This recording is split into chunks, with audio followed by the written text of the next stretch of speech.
Big O Show. This is the Big O Show.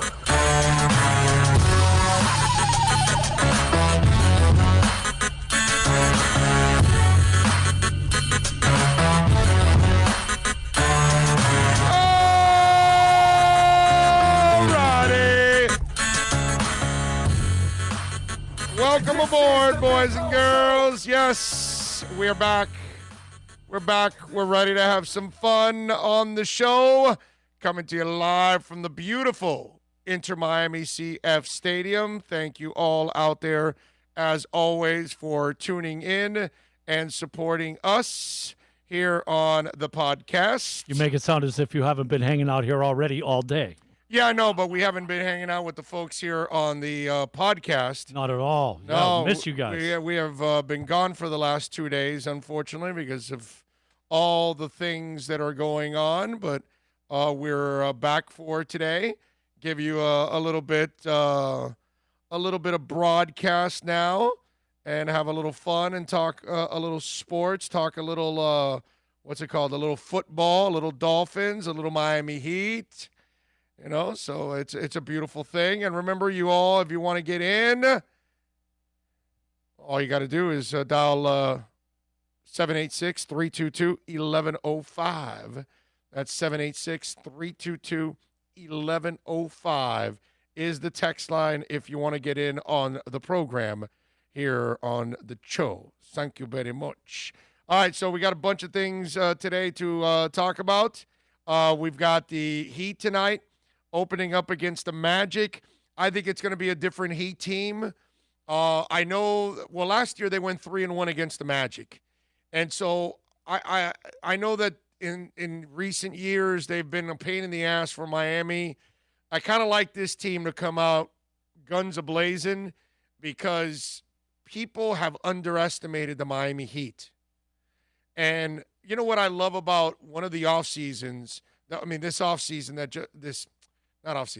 this past season that just went by, they used the bubble against Miami. And yet, it's an insult to the Heat, and it's an excuse for other teams that didn't excel in the bubble. So, I love them. Well, you know, the bubble was perfect for them. So what you're saying is they were better than most teams, and they were mentally tougher than others. So let's penalize the Heat, and let's use this argument as a negative against the Heat. How the F do you do that, bro? Like making us the weak sister. Right? That's ridiculous. They were the tougher ones, actually. They're the ones that aren't whining like little bitches. Oh, I can't be in the bubble. I can't go to a strip club. I miss my family. I do. You know, give me a break, man. Unless there was somebody seriously ill in your family, somebody that's, you know, in their dying days or something like that, and you got to go see them, then I can understand why you need to get out of the bubble and why you regret being in the bubble. But outside of that, suck it up and get it done. And that's what the Miami Heat did. They sucked it up, and they got it done, and they got to the finals, and unfortunately the damn injuries set them back. If not, it would have been maybe a more interesting final, and you just never know what ends up happening, man. But to me, it's just I find it hilarious how they use the bubble as an excuse for the Heat when that becomes an indictment on a lot of other teams is what it is, not on the Heat. You know what I'm saying?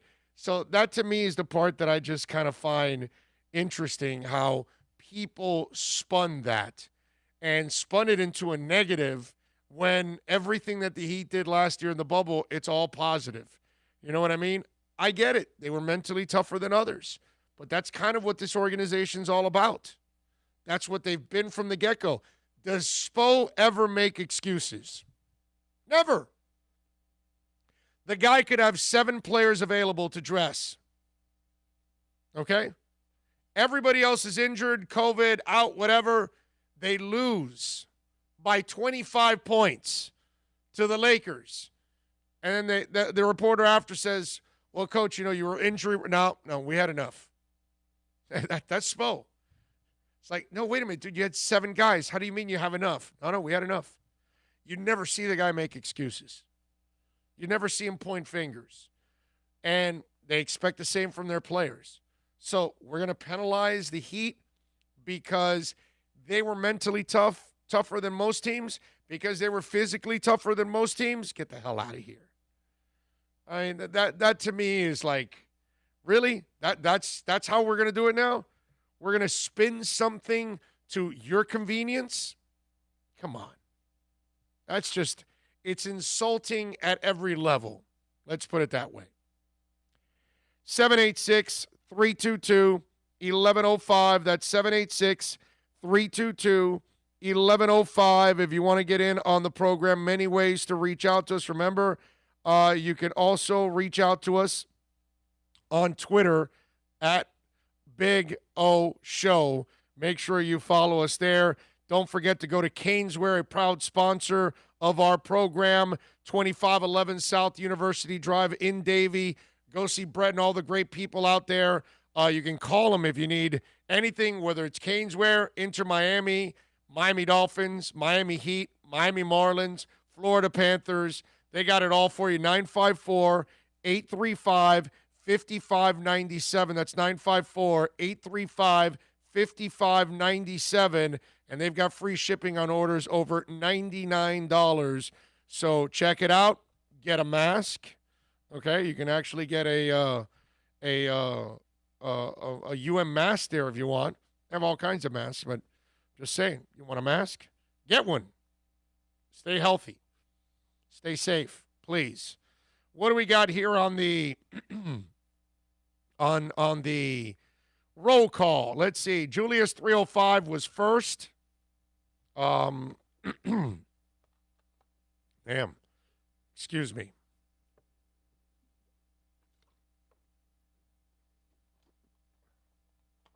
I was going to ask you if you need a water. There's this big, huge bottle of water there. Yeah. You want some cold water? Sure? I don't know. I just got, I guess. Going into your fourth hour? Yeah. Yeah, that's the problem. Oh, it's all about going into your fourth hour. Yeah. No, it's just one of those things where you just get hey, like, man, we're not going to hold it against you like, right now. We won't hold it against you. It's crazy. Right now. Anyway. Maybe later. Julius 305 is first. Omar Lopez in. Troy Ortiz is in. John Santos. It's great double dipping with you guys on Onside and YouTube. Thank you. Hey, you surprised with today's voting on X? No, I'm not, because normally fans are very emotional, and I'll get to what he's talking about in a minute.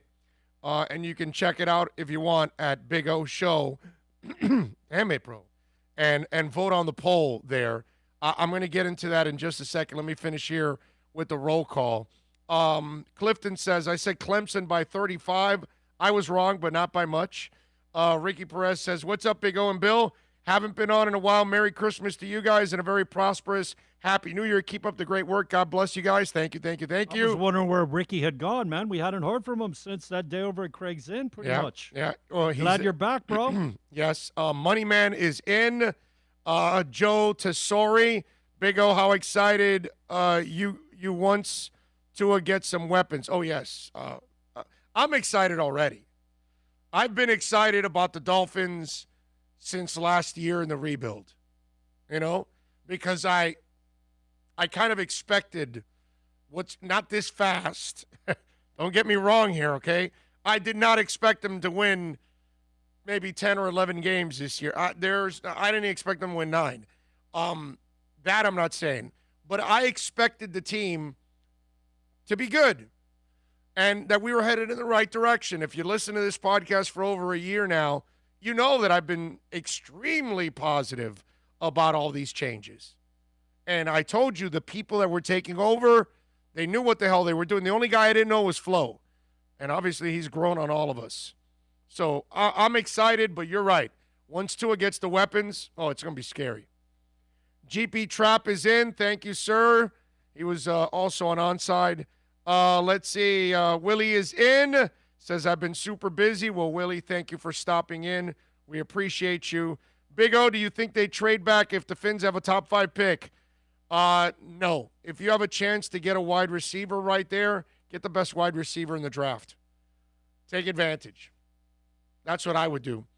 Willie Molina had been getting my students ready for their graduation here in Medellin, but eyeballing our Dolphins and Canes. There you go. That's what it's all about. Mike is in. Brooklyn Rob is checking in. Thank you for the compliments on Coach Lee. He was a nice man. Oh, do you think Snyder should be stripped of his ownership for what he did in 2009? Can't stand that SOB. Well, he's the sexual misconduct and all that stuff. Dan Snyder looks like a scumbag. You know what I mean? So I have no problem stripping him from the team. I don't know how much of this is true or not or whatever. I'm not a fan of Dan Snyder. I think every Redskin fan would be so much better off without Dan Snyder in their lives. So I have no problem getting rid of Dan Snyder. Gus 1388, yo. Miguel Garcia, and let's see what else. JC Aleman, there we go. All right, so we appreciate all of you out there, as always, chiming in. Now, let's talk a little bit about X, because I think, who was it? Was it Julius or Troy? Or I think it was Julius 305. So we have a poll question on our Twitter page. You can go to Onside Radio's Twitter or Big O Show on Twitter. Let me explain what's going on. Armando Salguero from the Miami Herald wrote an article today that said that X and his agent will be asking for a new contract at the end of the season. Now, X has, after this season's over, he's got 3 more years on the contract. And he wants a new deal because his has become a little bit outdated after 2 years. And he's down to the 6th highest paid corner. He was number 1. Now he's 6. So the question is, what do you do, Dolphins? At the end of the year, the agent approaches you. Do you re-sign X? Not re-sign, I'm sorry. Do you extend X with 3 years left? Now, he's had several knee surgeries. He had a domestic issue. And last year, he didn't even play. He made his $15 million doing nothing. So did he ask the Dolphins if they wanted the money back? I don't think so, right? Oh, I mean, seriously. You sign a big deal, and the year after, you slap your girlfriend around, and you blow your knee?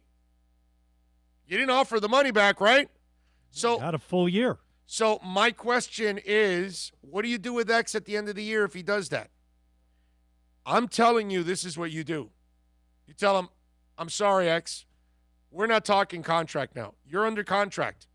We'll talk contract when you've got a year left.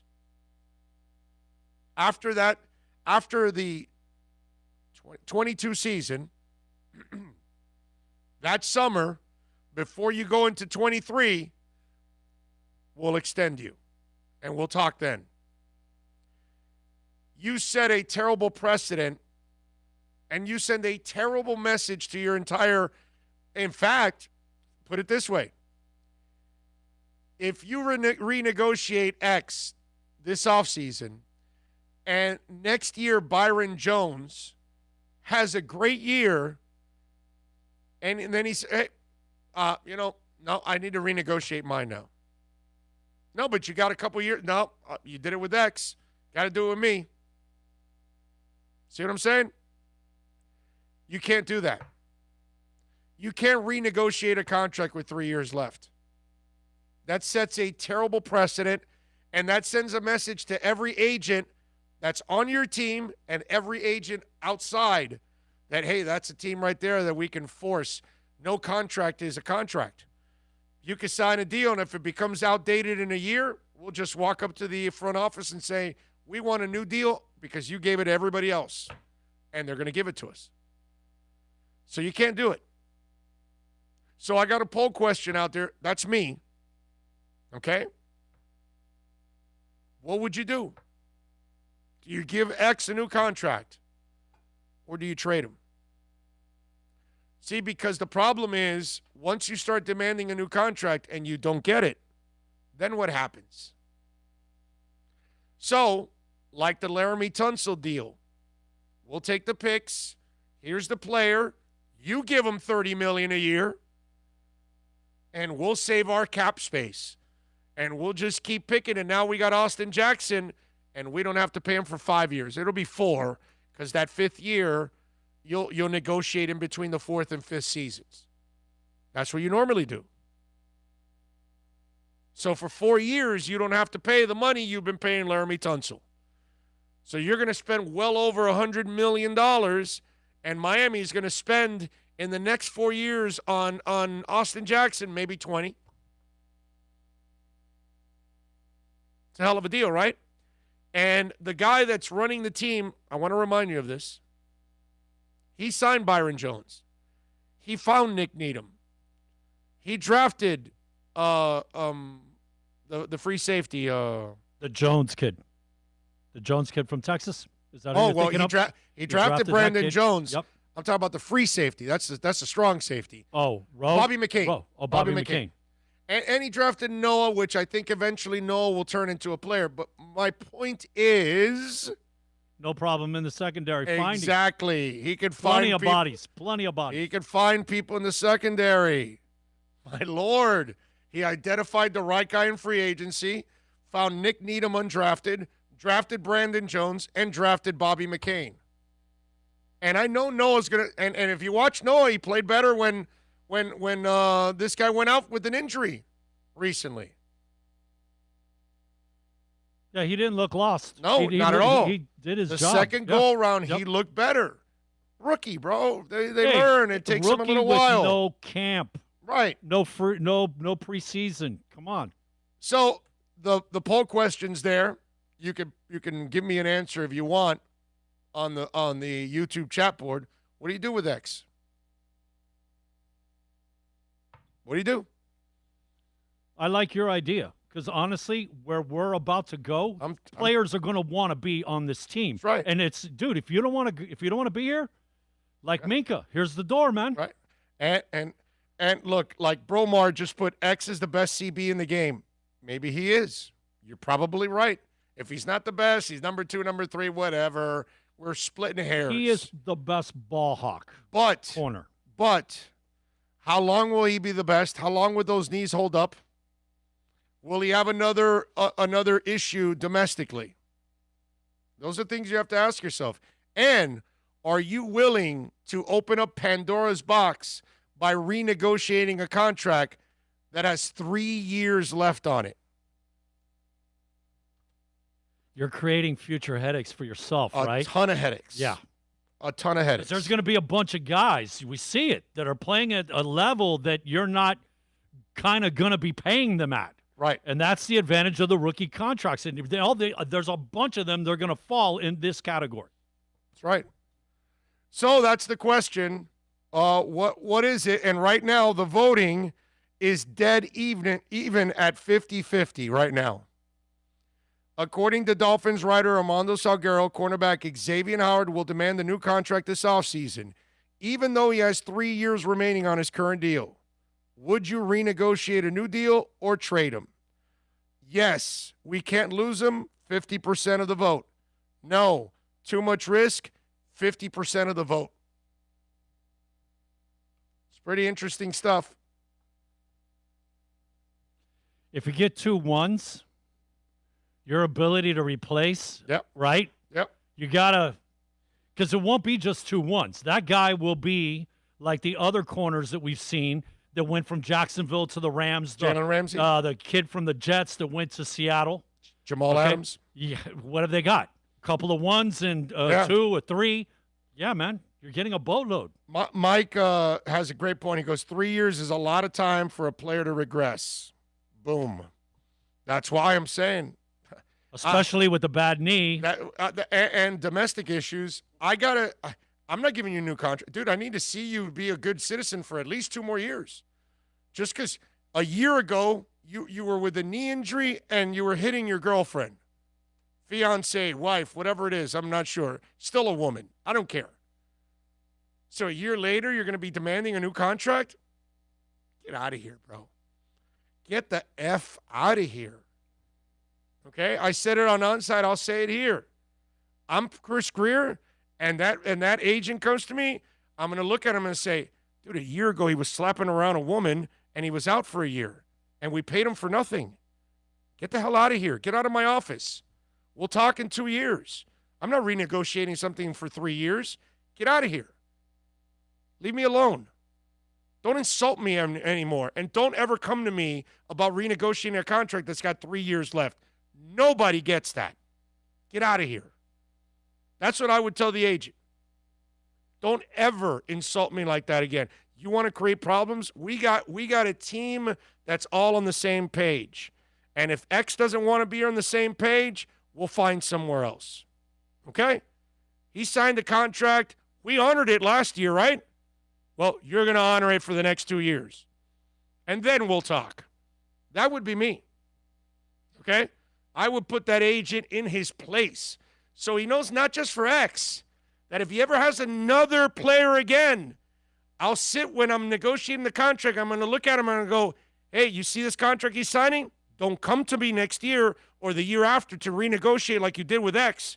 Are we clear on that?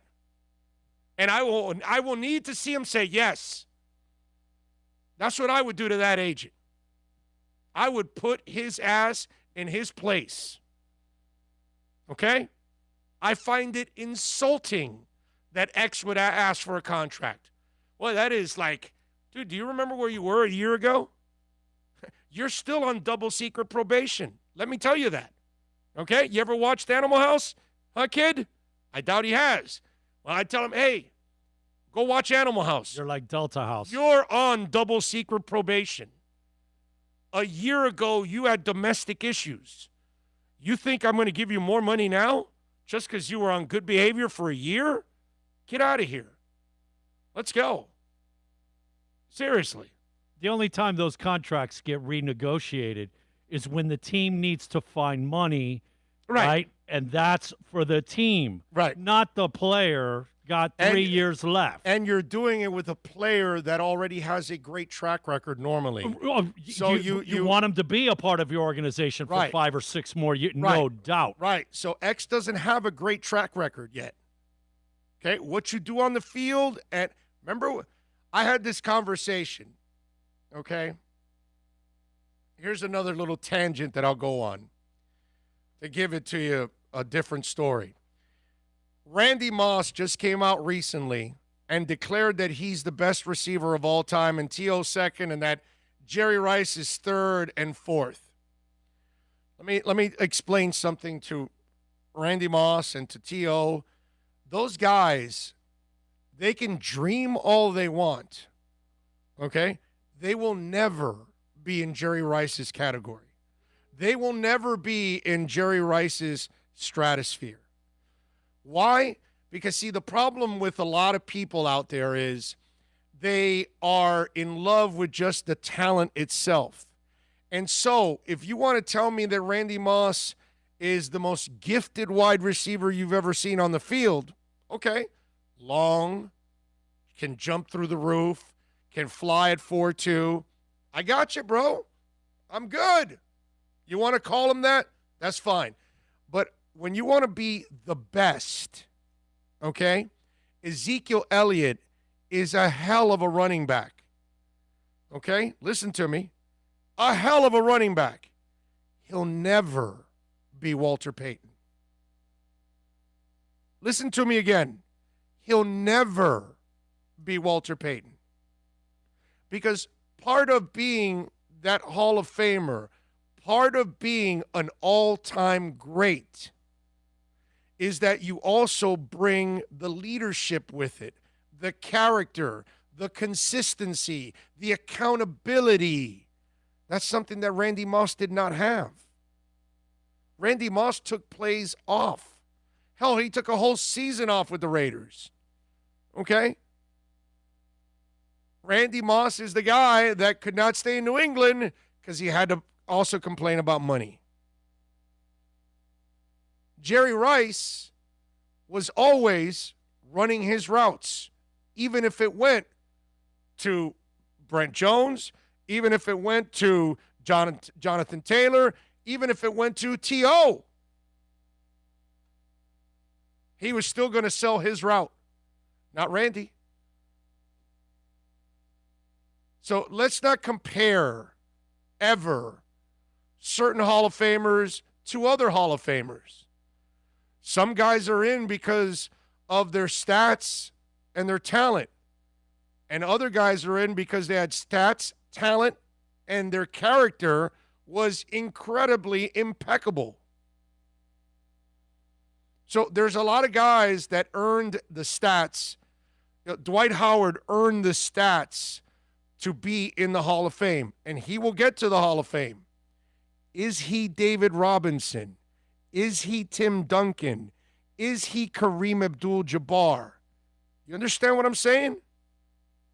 So, yeah, you're a Hall of Famer, but you're a Hall of Famer for a certain thing. It doesn't make you the ultimate Hall of Famer. That's the difference. And so every day of the week and twice on Sundays, if you ask me, do you want Jerry Rice or do you want Randy Moss? I'm going to take Jerry Rice every day. Randy Moss can talk all the shit he wants, okay? Because that's all it is. It's sewage coming out of his mouth. And when it comes to T.O., even more sewage coming out of your mouth. You know, part of being a great player is being able to do all the things that you do, and you elevate your team in many different ways. And so, yeah, there's all levels of Hall of Famers. But then there's those elite guys that are at another level that you just cannot compare to other Hall of Famers that are there. They might be all in the same room, but they're all not the same. That's all I'm saying. Okay? So part of it is being a pro.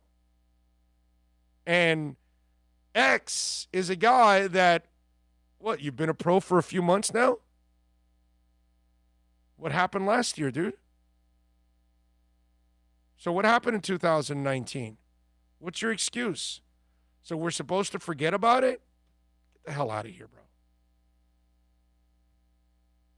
You know, there's a lot more to all of this. It's not that simple. But, you know, in today's society, people are lazy. And they just look at it, you know, like, oh, just plain stats and talent. And that, I'm sorry, that's not enough. There's a lot more to being a great player. Okay?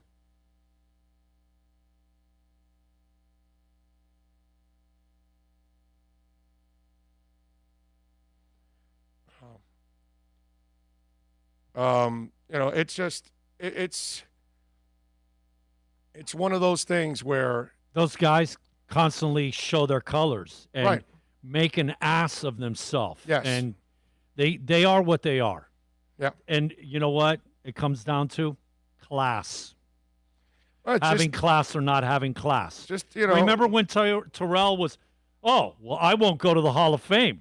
You know that all the people at the Hall of Fame were like, he's not? That's great. That's great. Thank you. Yeah. Oh, my, this is wonderful. Yeah. Here, we'll let you in for sure now. I certainly didn't need to hear him. That's for damn sure. X is getting paid really well. Second highest contract on the team, right? Yes. Yeah, 6th overall in corners, but second on the team. And then, you know, apparently that's not good enough. But, you know, that's where Nico says, I'm happy the Hall of Fame takes character into consideration. Millions of kids look up to these players and model their behavior after them. Set a good example. Exactly. The X trade talk reminds me of when the Pats traded Richard Seymour to the Raiders. Let's see. Hope the Dolphins don't fall in the trap with X like Mike Wallace situation. Greer needs to be tough and have that tough situation with X's agent. It's going to happen.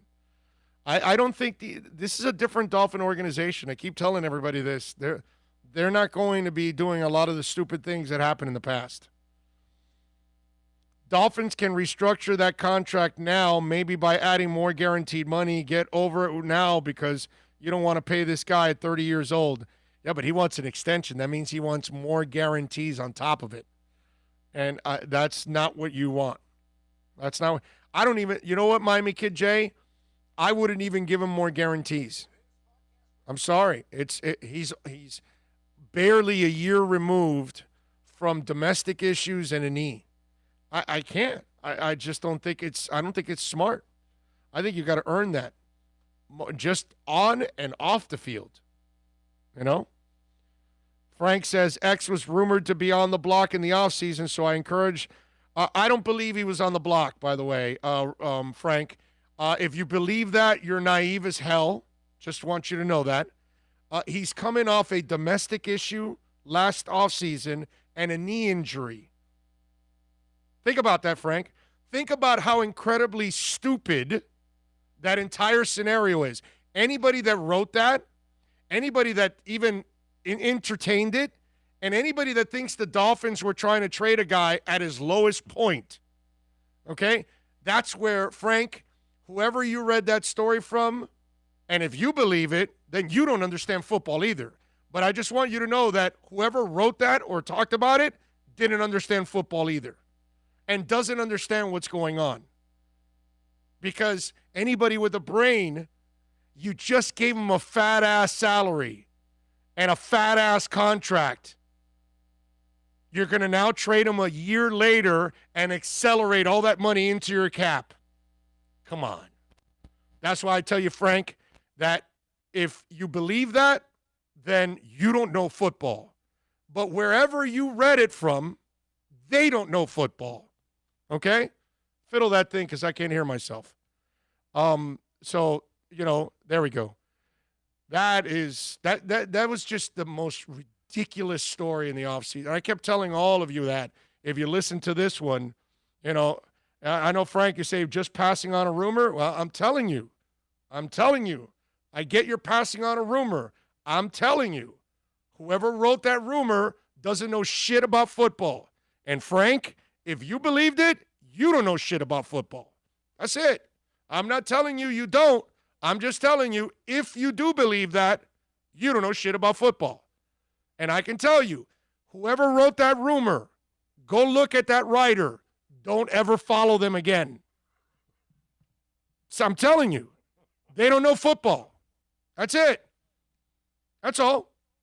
It's pretty simple. What else do we have here? Rice posted those numbers while the NFL is a lot more like not only a running league. The DBs could be way more physical in Rice's time than in this time now, the last 25 years. It's a different game that he started with back in the 80s. Corners could actually put their hands on you.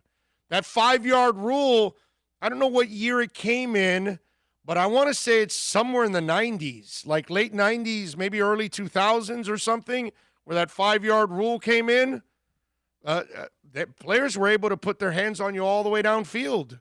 When Rice, the problem is you had to first catch Jerry to put your hand on him. That's the problem. Jerry's a monster, bro. Jerry was so good. It's crazy. We've talked about those receivers and those quarterbacks that if they played in the rules today, their stats would be stratosphere. Yep. Never seen. Yep. And he is one of those guys. Marino's passing yards would be off the chain.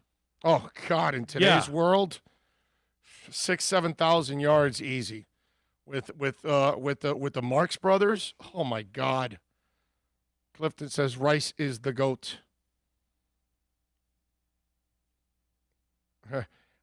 Erratically says people thought X was being overpaid when he signed his contract because of his injury history. Yeah, remember that? Now he wants a new deal because his is outdated 2 years later, and he's only played one of the 2 years in the contract.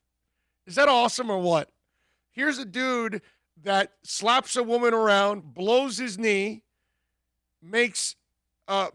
does nothing for you in one of the 2 years, and now he's going to demand a contract extension. Are you out of your mind? Seriously. Like, are you out of your mind?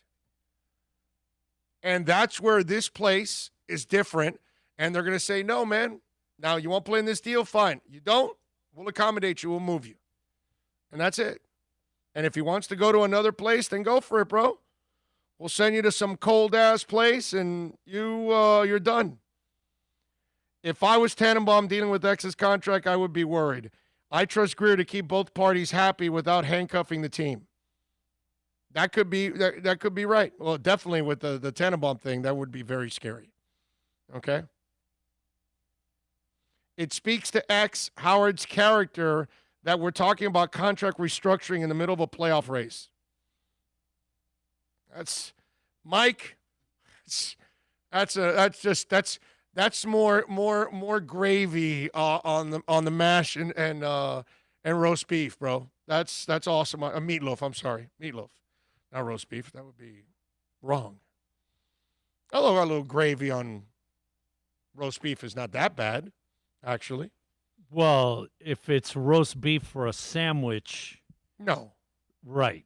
But if you're talking about roast beast, like a piece of prime rib or something like that, then yeah, I could do that. Then it is acceptable. I can do that. See, now, if you got a really nice piece of prime rib, why would you want to ruin it by putting sauce on it? No, I know. You know what I mean? Right. But since I had already screwed it up at the moment by saying, why don't you just go all the way? I just said, you know what, this piece of roast beef, I'll take a little gravy on it if it lands on it. It's all right. I'm good. I can do it. See, I'm with Josh. In Greer we trust. Damn right. Damn right. Frank says, doesn't X pass hinder Miami's ability to get value for him? You know what, Frankie? It's a great point on your part. And to a certain extent, I think you might be right. But if a team like the Dallas Cowboys thinks they're a corner away, they'll be stupid enough to pay you the price. You know what I mean? So if there's a team out there that thinks they're a corner away, they will trade for X. And they will give you the picks that you want for him. So I always think that there's a sucker out there for it because remember, it is intoxicating. The dude can play. X is a baller, bro. Okay? He is a monster corner. But there are questions. But there are teams out there, man, that they'll take him. Jalen Ramsey is way more difficult to deal with than X. Now, Jalen doesn't have any domestic charges on him. Jalen's done a whole bunch of disruptive things, but not necessarily criminal.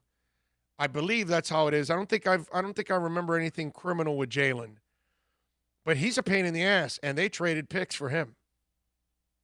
You know? So I think that somebody will trade for X. Yes, I do believe that. Yeah. There'll be somebody. I'm trying to think of the team that next year could say, if we get X, we're right there. We could get over the top, those kind of things. And that would be one of those. Depending on what happens with the Rams to put two lockdown corners on their defense. There's no way they can pay. Wouldn't that be crazy? There's no way. But they wouldn't have the money. They cannot pay Jared Goff, Aaron Donald, Jalen Ramsey, that's right. and That X. dumb $100 million contract to Goff. Yes, my brother. Wow. That's right. That's right. It's just that's part of the ridiculousness. We don't just talk numbers. sports here, bro. We have to know finances, because if not, it's just it's no. Hey, the finances of your team are probably his most important. It's everything component, because without that, you don't get nothing and you can't get anybody, and you got to unload people. That's why they brag about Andy Ellisberg all the time with the Heat, because he finds ways of being creative with the cap. And it's very important in basketball, very important in football, very important in pro sports.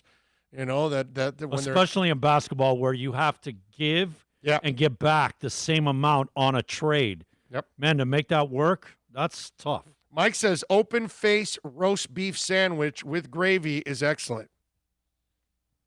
You can't argue with that. Look, now he's at an old classic diner. Thank you. Well, nothing wrong with that. Wow, nothing wrong with that. No. That's That's like that's heaven. They probably we don't have enough of those. They probably have real pen-rolled chicken and dumplings and stuff like that. It's like that. What's the name of that place in Miami Beach in South Beach? The diner. It's not called the diner. It's called like the Canary or I don't know something. The bird table or so. Somebody help me out. You know which one I'm talking about? There's a diner. There used to be Wolfies back in the day. No. I'm talking about modernized now. Now. There is. It's the car, the train car. You know, Alton Road, and I want to say it's Virginia. Is Virginia the one that's just before Lincoln Road Mall? The Lincoln Road? I want to say it's Virginia. So if you turn off of Alton and you go down Virginia, one block, it's right there on the corner. It's really famous. Come on, man. Somebody help me out. What's the name of that place in Miami Beach? Apparently that's like one of the classic diners. You know who before he passed away, Anthony the guy that travels, Yard House. Thank you. The Yard House. Yes. That's it. And Anthony CNN. What was his name? Anthony Bourdain. Bourdain. Anthony Bourdain and dude, the guy with the pick in his hair and he's on he's got the red Firebird. No, bro. No. I'm talking about the musician, the drummer.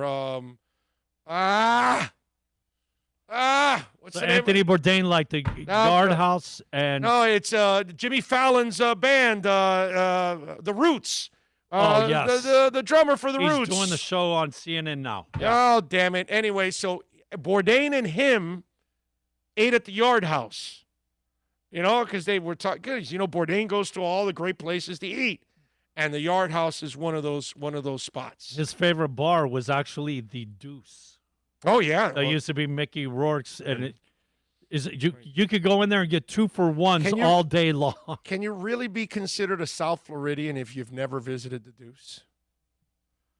Not taking a deuce. So everybody does that pretty much every day. If you don't do it every day, check your colon. Anyway, if you're gonna do that, seriously, the Deuce. What we used to do, there's no. Now I get it if you're 15 waiting or 20. But if you're a 40, 50, 70-year-old person. Right, yes.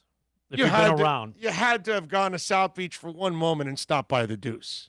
Back in the day, starting out at like 1, 2 in the morning and going on the net and looking for after hours. Questlove, thank you. Questlove, thank you. Go to the sandwichery in the alleyway across from the Deuce and have a sandwich waiting for the Deuce to open at 8 in the morning. That is awesome. That shows you how that was years and years and years ago. Yep. Is that tattoo place still right in front of the Deuce? Was it Tattoo by Lou? Is that place? I mean, no, I think Tattoo by Lou is out on tattoos. Washington now. Oh, it's on Washington now. They've got a more exclusive location. I know when they were a sponsor of Radio A 30 years ago. Wow. Okay, Pierce Stone.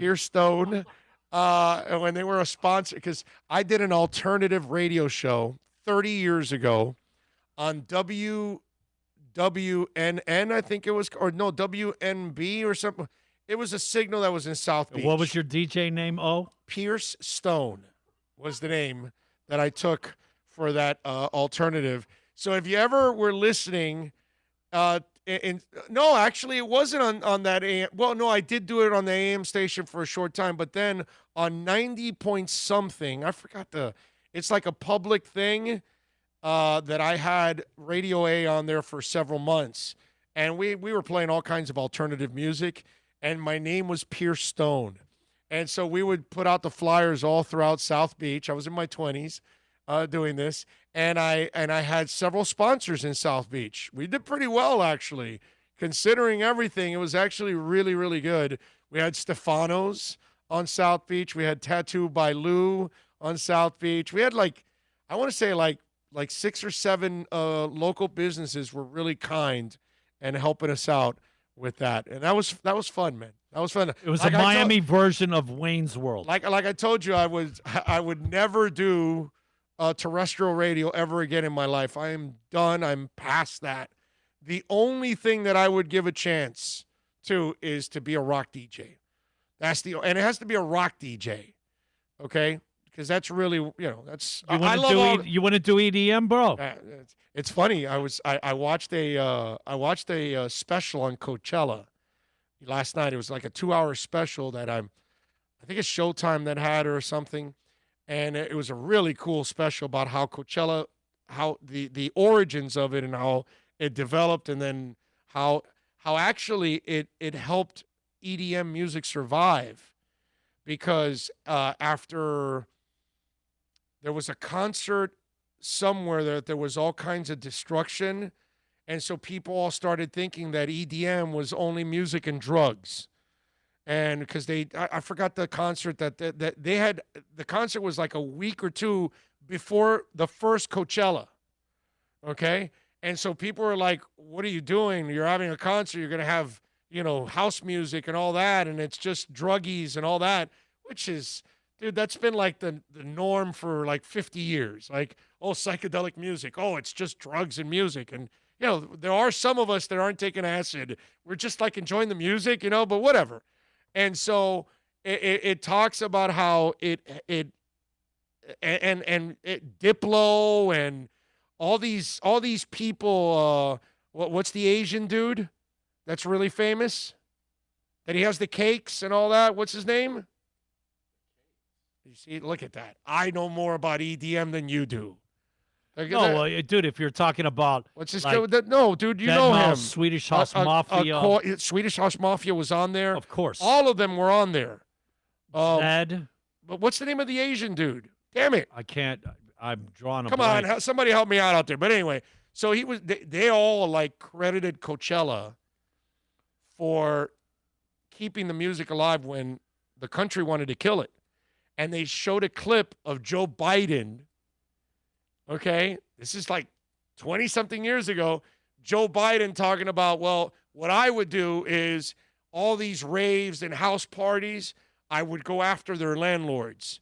And that way they could never give those people ever another chance to host it. And so then apparently house music, rave music, whatever you want to call it, EDM, it got to a point 20 years ago where the businesses were like, no, you're holding a rave? No, we're not doing it. We're not doing it. And so then Coachella went ahead and started doing it. And then the cops came to them and told them, the cops told Coachella, don't do this. We're not supportive of this. And Coachella was like, yeah, screw you, dude. It's music, and people like it. Well, if you remember the beginning of Miami, our rave, we're part of it. Like they were averaging 10 to 15 deaths. Oh, and yeah. 70 to 80 emergencies a day. Right. I mean, it was in the first 5-6 years, it really was an issue. Steve Aoki. Thank you. There you go. Don't you know about Steve Aoki and the cakes? That wasn't on that story yesterday. That had nothing to do with it. You need to look it up. There you go. See, you learned something from me about EDM. All right, it's some buffoonery. Some buffoonery Steve Aoki does. Those of you that follow it. Drew Boo goes, talking EDM is like fire. I'm not talking EDM. I don't know. He knows about EDM. I don't know anything about EDM, bro. Nothing. Okay. I will say this, okay? Looking at some solo, like when Zed was coming, and I think the last time they were here was during at Bayfront, and I wanted to go. The thing about it was the weather was really bad. Going home and checking out one of the concerts and seeing the antics. Oh, yeah. It was kind of like, yeah. You know what, man? I would have been the guy all the way in the back to just enjoy the concert and not be in the bullshit of being pushed and shoved and all that kind of crap. If you get a chance, you should watch that documentary. It was for sure. Actually really cool, man. It was on Showtime. Yeah, I think it's Showtime. They have all kinds of music, don't get me wrong, but there's a large portion of it that is about EDM, because apparently at Coachella, they're credited with big stadium EDM. Like the first, what was the name of that band? Give me some big ass names. The dudes that have like these helmets on. What, Dead Mouse? No, it wasn't. No, that's just one dude. It's the two dudes, and they're huge, bro. You guys know this. I don't. I forgot the name of that band, but apparently, the moment they did that, like they had a big stage, big lights, and all that. It was the first time somebody had done that, and then all of a sudden it just blew up. And so now, then all the other EDMers and DJs and all that, they realized that they had to do what those guys were doing. I'm forgetting their names now. Daft Punk. Thank you, Daft Punk. Yeah, okay, yeah. So Daft Punk, they're the ones that did it, and then Daft Punk kind of like set the stage for like, this is how EDM is going to be from here on out. That it's not just a DJ, there's a light show, all that. Oh, have you seen the videos of downtown, man? The way it looks, man, it is awesome. Yeah, but it is bad. But this is 20 years ago when, right, in its infancy. Yeah, exactly. When Skrillex and I mean, before even M83. I mean, yeah, exactly. Look, back in the day, I mean, I know because we saw Motley Crue, and when he did his solo, he did like a little Deadmau5. He played drums for Deadmau5. Yeah. New Order has performed. I mean, they've been involved in they were headliners in. Yes. I want to say they closed, I think, Saturday night. I wanted to go, but when I found out it was $300 to just go see New Order, I'm like, because I don't want to see any of the other stuff. I'm just not interested in any of that stuff. That's a damn shame. There's a lot of good stuff going on. Yeah. Robin Hollywood says, your thoughts on Bowden and utilizing the play action and I formation packages the next 2 weeks, being that we've been dominant in the running game and our receivers are falling. Listen, man, I just love the creativity of what Changeli is doing. And I think it all dictates on what defense you're playing too, Rob. So it's not just, hey, let's run this offense, because it all depends on what you're facing and their strengths and their weaknesses. Last week, you didn't need to do that, right? Last week was, hey, we're shoving the ball down your throat, whether you like it or not, Patriots. So it all depends on what the scheme is in front of you, and that's why you want a Changeli. This is why I laughed at the people that called him too old, and I kept, those of you that follow this, I told you old means what? Old means super experienced. And the beauty of Changeli is he's run every offense in the book. He's worked with all kinds of different quarterbacks. And that was the genius part about Flo, that he actually brought a guy that has all kinds of tools in his, toolbox. And so that's what you want. You want a person that's going to adapt to what's going on. Spo has been amazing at adapting to different lineups and different talent over the years. Changeli's already had to adapt with all the injuries that they've had going on with this team. And he's adapted with the different defenses and schemes that he faces. So, yes, I love what they're doing right now with the kid. And I would imagine that he's going to be very, active throughout the next couple of weeks here. And he's been a hell of a pickup for them, man. So, yeah, I like what I see there. Let me see, what else do we have here? Somebody was asking me about the Heat. Here it goes. Anthony says, as a Heat fan, do you agree with the Heat taking themselves out of the James Harden sweepstakes? Yes, I do. I am not a James Harden guy for the Miami Heat. I don't think he fits the culture. I don't think players want to stand around and wait for him to dribble, and drive, and then decide with 2 seconds left, I don't have a shot, here you go. So I don't think that's going to fly. His love for strip clubs, kind of dangerous in this town. And you think about it, he's a guy that, Westbrook was tired of him being late to meetings in Houston. Can you imagine him being late here on a consistent basis? That's just not going to fly here. He doesn't fit what they do. Now, I understand why Riley was in the mix. Riley's in the mix because he wants to make sure that he can give away absolutely nothing for him. Now, if you're asking for big-time stuff, he's going, no, I'm out. You go sucker somebody else. That's what it is. They're out because the offer got ridiculous, and they're not going to ridiculous. They're not going to part ways with a bunch of their young guys. They might give you picks. They might give you a couple veterans, but I don't think they want to part ways with their young guys that fit what they do here. You know what I'm saying? So I'm glad that they're out because I don't believe Harden fits what they do here. And if there was any truth to you having to give up Tyler and or Duncan or none, and you're giving up Iguodala, Olynyk, and 2 first-round picks, screw you, dude. Hell no, I'm not doing that. Because Harden doesn't replace all those people. That's ridiculous. You're gonna gut your team, because one of the things I love about this team right now is it's got killer depth. And not only does it have killer depth, you all of a sudden added this Max Strus kid that, where the hell did he come from? Because he can shoot. And now you whipped out KZ Okpala, who you had stashed all year, and you're like, where the hell did this guy come from? And then you added Achua. So I'm already excited about everything else you have, and now you added the 3 young guys that I can't wait to watch them tonight.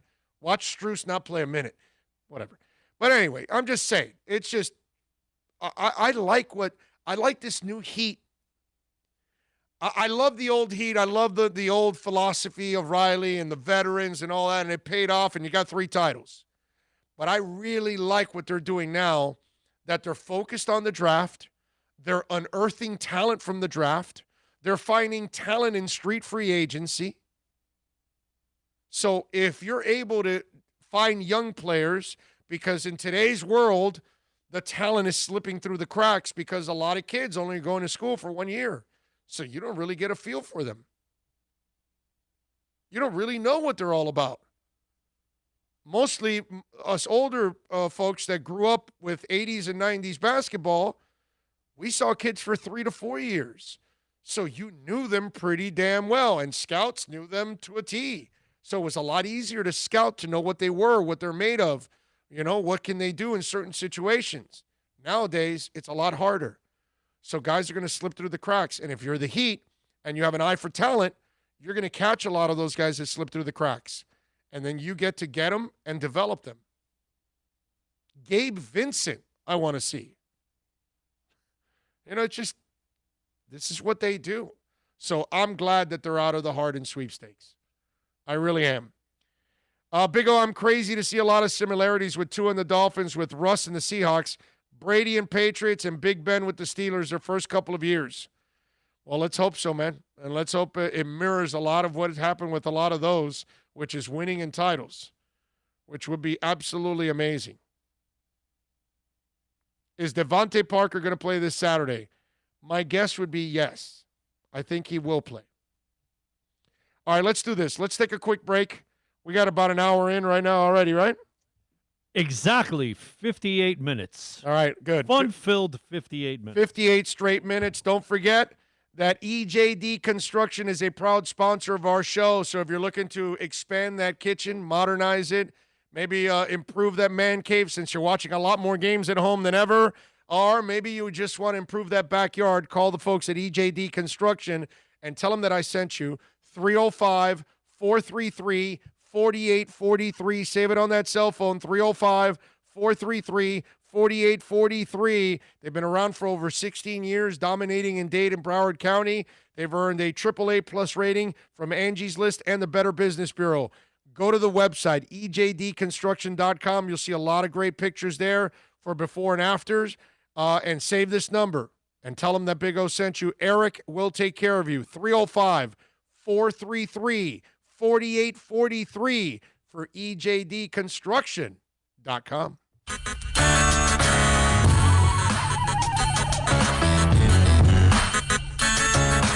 Big O for all of your CBD, THC, or hookah needs. You got to get on down to VSS West Pines at 12397 Pembroke Road. Yes, they have got legal THC. You've got to check it out. And they've got, of course, when it comes to CBD, flower, tinctures, edibles, for all kinds of reasons, whether it's pain, stress, anxiety, you name it. And don't forget, when you mention my name, you'll get 20% off. Tell the boys out there that I told you to get on down to VSS VSS West Pines, 12397 Pembroke Road, and call them 954-613-3367. Legal THC, CBD, all of your hookah needs. You go to VSS West Pines. Are you tired of watching the same old travel videos on the internet? Well, then check out MikeNoGoZones.com. A travel documentary that's breaking barriers. I go to the places that the media tells you to fear, where no one else dares to go. Baltimore, Opelika, South Side of Chicago, and more. Go to MikeNoGoZones.com. Hey, it's Big O for EJD Construction. Listen, I've been telling you about Eric for a long time now. Custom home builder for additions, home remodeling. We're not talking about a handyman. Maybe you want to redo that man cave. We're not going to a lot of live sporting events. So you want to improve that experience in your man cave? Call them 305-433-4843. Tell them that Big O sent you and go to the Instagram page. You can see the before and after there. You'll be impressed. EJD_construction. Call them 305-433-4843 or go to the website ejdconstruction.com. America's premium sports sedan is at Acura of Pembroke Pines, and this is how we do it. TLX $259 a month, $259 at Acura of Pembroke Pines, the #1 volume Acura dealer.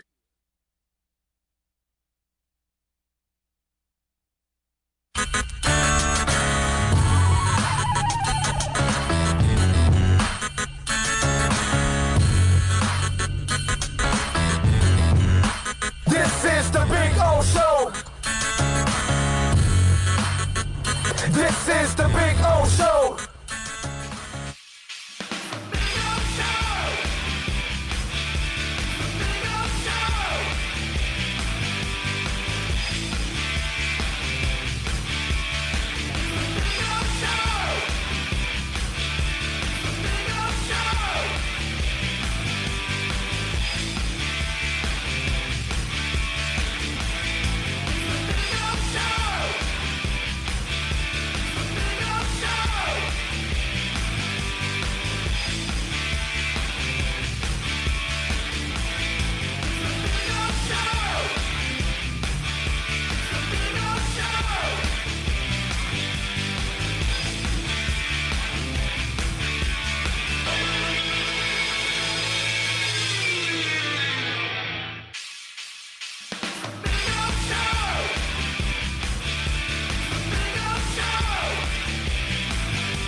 That's something Welcome that's back. never happened. What's that? The rejoin music is really long. You have never gone all the way through the whole rejoin music. Well, you know. There's a first for everything. Had a friend over here. Holiday? We were talking, so I'm sorry. I had a friend. No, I wasn't taking a dump, right? Is that let's see. Somebody's got to be saying Yeah, they that, got to right? be saying, right? Oh, he's dropping a deuce and he's doing all this and that. And We would have been playing Stairway to Heaven and then being cut off by YouTube shortly thereafter because we played Stairway to Heaven. Exactly. Nah, man. You know what? Greep came by to say hello, which is exceptional. Hadn't seen him in a long time, man. Yep. You know, and he came bearing some killer gifts, actually. Yes, he did. He brought me a buddy of ours, Robert Grieper, came by. Gave me a really nice Christmas present. It's really nice. I got a CD from Berlin, and that was the Space. at Space Club Space show. Yes, Club Space show, and Terry Nunn signed it for me. How about that? Big O. The beautiful and talented Terry Nunn. I like it. I don't have this one either, so I am glad that I have it. It's a beautiful thing, and he brought me a classic Primus shirt. Those of you that like Primus, there you go. See? A little Primus. So there you go. So I appreciate it. So I was talking with Greep. We also had to show him the new facilities here at the place. Yeah, I was showing him the studios and stuff like that. So appreciate him coming by and bearing gifts. By the way, speaking of gifts, Alex Diaz, very nice, giving us a little love on the Super Chat.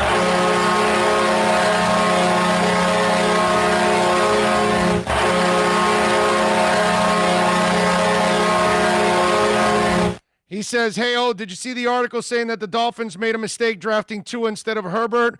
What are your thoughts on it? I've been very critical of Tua from the safety to the interception. Alex, I don't pay attention to any of that silliness. I had idiots calling Gesicki a bust after year one, and they look pretty stupid now. It's just, the fact that people give up on players like so quickly, it's ridiculous. Tua wins, and I don't see Herbert winning a lot. Herbert's played outstanding. Now he has outstanding weapons. Tua does not have outstanding weapons. When Tua gets outstanding weapons, then maybe we can actually look at them equally, and we'll see how they both do. But to say that Herbert's better than Tua, it's ridiculous at this point. At this point, you shouldn't be passing any kind of judgment on either guy. Okay? Herbert's looked fantastic. Let's not take anything away from him, but I love what I've seen from Tua. And I love that I used to say this all the time with Ryan. He couldn't elevate the people around him. The best he could do is facilitate. This is a kid that elevates people around him. He makes them better than what they really are. And he's working with absolutely nothing.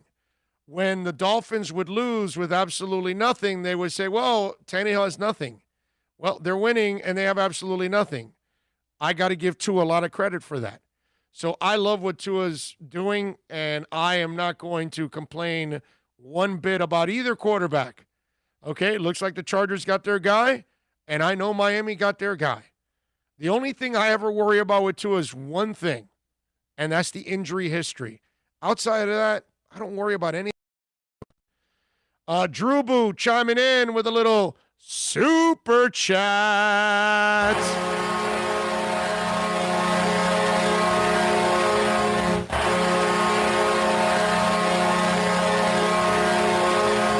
He says, blessing Finns Nation, so happy for the fan base and Big O's success. Well, I don't know about success, but we just try to survive, my brother.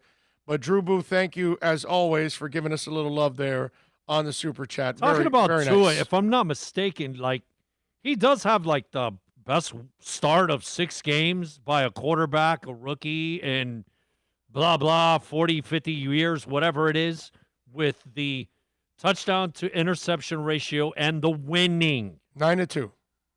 Right? 9-2 is the touchdown to interception ratio. That's okay. But the winning, what's he got? 1 loss? 2 losses. Is it Denver? And yeah.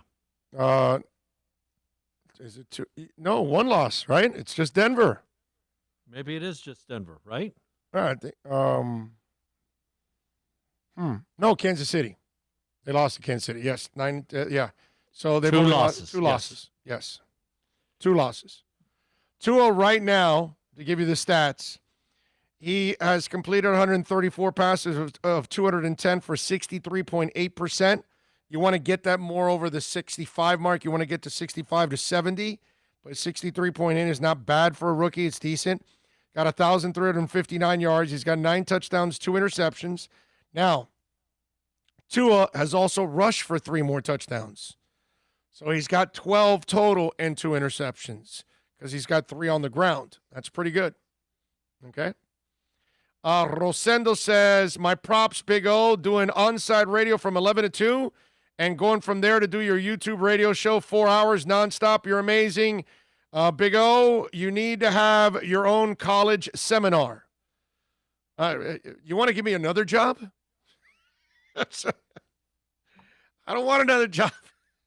All right, we're looking for an 8th day in the week. That's all. What's you wrong can do with it you, on your man? 8th day, buddy. I just got out of a triple shift, man, and I'm going to my next triple shift. Come on, you lazy. I used to love that skit on In Living Color. Matt J. Walker says, excellent CD cover. Yes, and it's even better that it's signed by Terry Nunn to me. That makes it even sweeter. GP Trap says, you a lucky man. Yes, I am. Very lucky to have a friend like Robert Grieper. No doubt about that, man. Blessed. EJA says, watch Brian Baldinger on Twitter. His breakdown of Tua is the only one you need to really see. Yep, exactly. The last 2 breakdowns. You need to watch the one from 2 weeks ago against the Chiefs. You need to watch all the quick decisions that Tua had to make in that game. Like Baldy does a great job of breaking them all down, and then it gives you an opportunity to really see what he was doing, and you'll be even more impressed with Tua once you watch that. Promise you that. Terry Nunn, Penthouse 78, very nice. Really? She was in Penthouse in 78? I did not know that. She was in Thank God It's Friday. What was it? That same year after? Year before? I want to say Thank God It's Friday is either 77, 78, maybe 79. Big O is now on a mission for the 78 Penthouse episode. For sure. With a spread for Terry Nunn? Terry Nunn, yes. Fine. Very fine. Listen, Dan Marino dropped all the way to the Dolphins in 83. They were wrong about him, too. Exactly. That's a good point, GP Trap. Tua on buying the offensive lineman Wagyu and Traeger grills. But for me to be able to give something like that to the linemen, something they can use every day, I thought that would be really cool. Hey, man, listen, at least he's aware, having that awareness, and that allows you to connect with people. And I think Tua does a great job of that. Josh says, I love when you say super boom with passion. Thank you, Josh. Appreciate it. Super boom shack is what we're talking about. Working from home, listening to the Big O is the best thing ever. Wow. Josh, come on. I mean, your life has got to be better than me, bro. It's got to be. I cannot be I cannot be a pinnacle for anything in your world. Can't see that. But thank you very much. Tremolio, by the way, says she did Penthouse under the name Betsy Harris. Tremolio is always the guy that comes up with these nuggets. out of like absolutely left field. And he comes up with great nuggets, by the way, Betsy. And O just got saved 2 hours by this little nugget. He is so happy he's going to get to see her nude. Yep. You just made the rest of the year. Now, granted, there's only 8 days left, but O's a happy guy. Yeah. What was her name again, by the way? Betsy Harris. I haven't forgot about it. I already just tweeted it out texted out and it's glorious. All of a sudden, there's going to be a major want to go get Penthouse, and they're going to be like, "What the?" All I can tell you is that Terry Nunn could poke your eyes out with her breastises, and you would be very happy to go blind by her poking your eyes out with her breastises. She was actually the pet of the month. She was the pet of the month. Yep. That's awesome. Yep. She was the pet of the month. I'd like to thank Terry for her efforts in this capacity. Yeah. I gotta say, thank God it's Terry. Terry. Da-na-na-na. Thank God it's Terry. Terry. Last week, by the way, how do you segue out of that? Last week we went 2-2 against the spread in the NFL, so we are now 34-32 against the number, still over 500. So we're going to give you our picks for this week. We're going to go with the Eagles, -2.5 against the Cowboys. The over and under is 49.5. I like Philadelphia in this one. It's hard to trust either one, but right now Hurts is actually playing pretty well, and that athleticism really has added something to the mix, and there's not enough tape on him yet. Plus the Cowboys defense couldn't stop anything, dude. So I'm going to go Eagles -2.5. I think they can win by the field goal.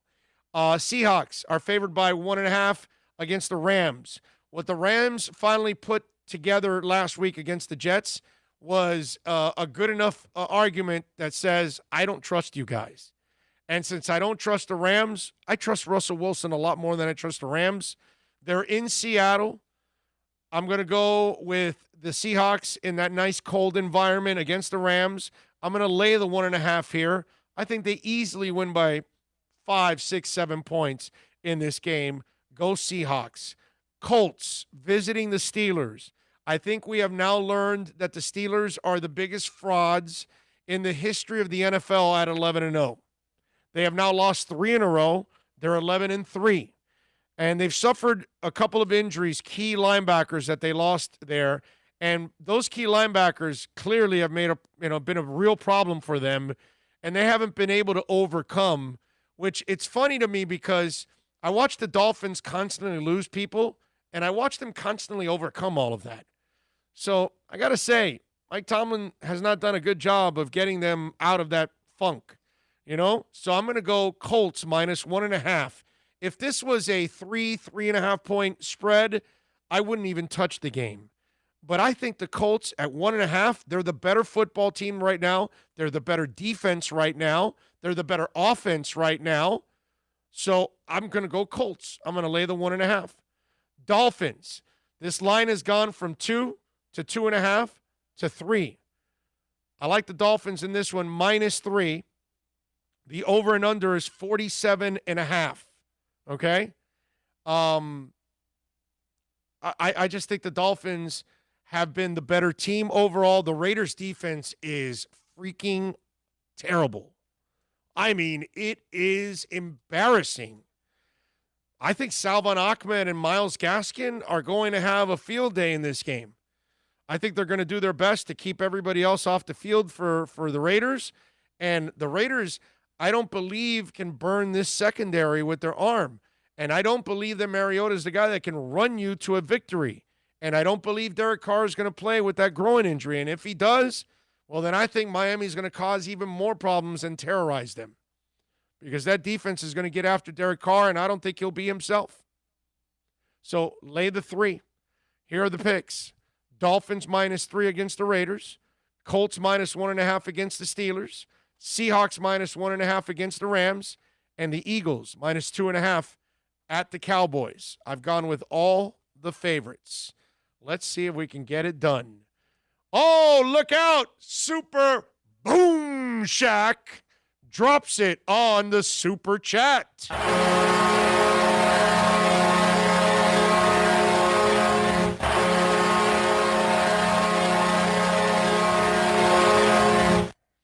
Thank you, Super Boom Shack. Appreciate you, man. Very nice of you. Says Merry Christmas to all, and to all, a good night.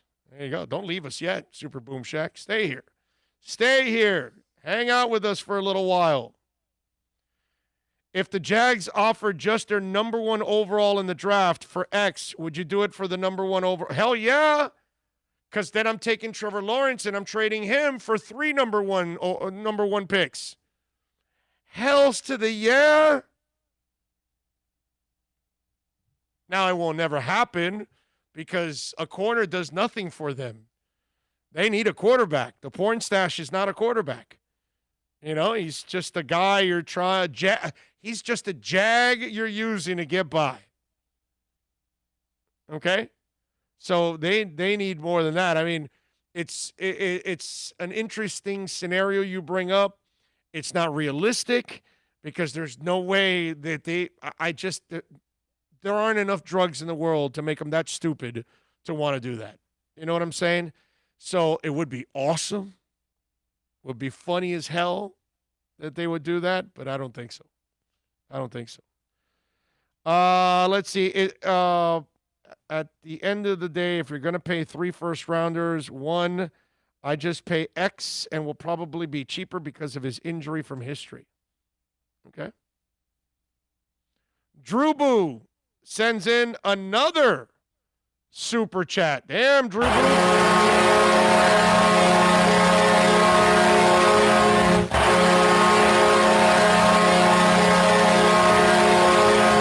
Fist bumps.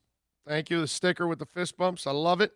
You know, I'm a big fan of the fist bump stickers. What else was I going to tell? Oh yeah, we did talk about that. We definitely did talk about that. I know that. Oh man. Looking forward to the Heat tonight. By the way, they are favored by 4.5. There's a couple good games tonight. Wizards are at the 76ers. That should be interesting to see where the Wizards are now with their new look, and then the 76ers. The Bucks and the Celtics. It's interesting that the Bucks are favored by 3.5 over the Celtics. Celtics are a team that after all those picks and everything that they had, they have not been able to take advantage of it and win big. And we all thought that something special was coming for the Celtics with all those picks and all that flexibility and all those young players, and they have not been able to capitalize on it. Pelicans are at the Raptors. Raptors are a solid team. I saw they gave OG a nice big fat contract. The question is, Zion, let's see. Where you at, my man? What kind of shape you in? We talking about overweight again and limited play and all that? That's got to change already. Thunder are at the Rockets. The Rockets are a mess. It had Rockets by 7.5. I wonder what the line is now that the Rockets have, like, you know, a bunch of players out due to James Harden being hanging out with a whole bunch of hoes. So he had to so now the guys that were with him have to now quarantine. Let me see what the Rockets game is at right now, because that would be. Would you be surprised to see Vegas pull it just because, right? Well, dude, it's early in the year. Listen to this. Right? The Rockets were favored by 7.5. After all that, now they lowered it 5 points. They're favored by 2.5. Now, remember, OKC lost Chris Paul. So they kind of lost their leader. So they're a young team. The question is, how do they respond now? And are they veteran enough to even win this game against a depleted Rockets team? That's the question. Now, John Wall and these guys look pretty good when they played in the preseason game, but they're going to be missing a bunch of players. That's preseason, you know. No, I know. But it's still kind of weird. So Thunder, Rockets, and then Jazz are at the Blazers. That should be a pretty good game. The game I'm looking forward to outside of the Heat tonight, believe it or not, Mavs Suns. The Suns were that team that shocked everybody in the bubble, went 9-0 and couldn't make the playoffs because they were so far out. I felt the worst for them. Yeah. Because they had done everything they were asked to get in the playoffs, man, and the fact that they didn't make it going undefeated. Yeah, but you have to take care of business before you get in the bubble, and that's why you put yourself in an impossible. It's like the Panthers at the end of every year. They're like, trying to scratch and claw to get in the playoffs, and they need help, and they got games in hand or this and that, and it's like you're depending on other people. Screw that, bro. It just, you put yourself in that. But now, to piggyback off of your point, Bill, since they went 9-0 and they did all those things, can you build off of that, or was that just a streak? Okay, because that could happen to anybody. The other thing that's interesting, Chris Paul. And by the way, the Mavs are really good. Finally, Chris Paul played a full playoff season for a team. Well, that's because he needed to get traded. That's because he wanted to get out. Oh, is that the only reason he stayed healthy? I mean, So let's see. Now, the Mavs are really good. Like, they were like the best scoring offense in the league last year. So we're not supposed to expect the Suns to win this game. But can you be competitive? You're home. I'll give you something. Suns are favored by 1 in this game. And that's the Chris Paul effect. That they're thinking, okay, those young guys are on a roll. Yeah. Now you add the leadership of him. Okay, they can really challenge the Mavs. I'm not sure if the Mavs are missing anybody. No, you have what Phoenix had and add Chris Paul to it, the way they were performing. I can see that. Right. I don't know about you, but I'm expecting them to be a playoff team this year without a doubt. And maybe even for the Suns? Yes. Well, yeah. I mean, if you're not, I know there's a lot of competition in the West, but look, if Chris Paul can stay healthy and those guys continue, you know what I mean, to develop, there's no reason to not think they're not a playoff team. Yeah. Well, Porzingis is not playing tonight because he's still coming back from injury. So that's probably why. But, I mean, Doncic is healthy. Josh Richardson's healthy. Max Kleber, I think, is got a little bit of knee swelling, but he's listed as probable for tonight. So they're going to, I'm reading here where they're going to let Josh Richardson become a free agent in 21-22 season. Interesting. Josh giving us a little love on the Super Chat.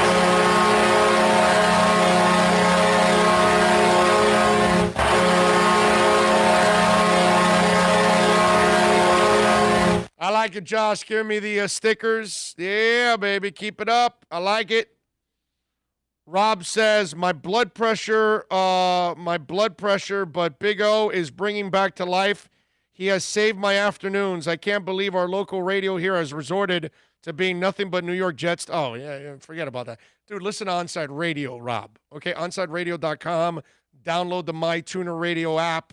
We got 14 hours all day, bro. Okay, from 6 a.m. to 8 p.m. Maybe you don't know that, but you don't need that garbage that they got in Intercom now. Forget about that. They've got only a couple shows left. I mean, and they're eliminating more shows. They're going to pipe in more and more syndication and more crap. Like we're the only station in town, Onside Radio, that's completely dedicated to local teams. Only one. Nobody else does it. We got Brett Romberg there. We got Alex Dano. We got Ethan Skolnick. We got myself. Omar Kelly's one of our insiders. We got some great people there, man. We really do. Morning Juice and Morning City Live. Those guys, they do a great job. Toast and Marsh in the morning from 6 to 8 a.m. They are fantastic. They're entertaining. They're fun. I think our lineup is exceptional, man. Every day, 14 hours of a lot of fun. It's really cool, man. It's really cool. Let's see, what else do we have here to talk about on the show? You know, I was thinking about the Dolphins and their visit with the Raiders. The guy that must be, we all know, Tua wants to play and the offensive line and The defense has been ball hawks, all of that. But Lynn Bowden Jr., remember, he got traded from the Raiders. He got drafted in the 3rd round. And basically, they discarded him like, like those stories of a baby in a basket ending up in somebody, in the police department's doorstep. And nobody knows where the baby came from and all that. That kind of stuff. That's how Lynn Bowden Jr.'s got to feel. That, damn, this team that drafted me didn't want me. And they got rid of me. And he's been fantastic for the Miami Dolphins. And Lynn Bowden, I would imagine, is going to be a nice part of the game plan on Saturday night.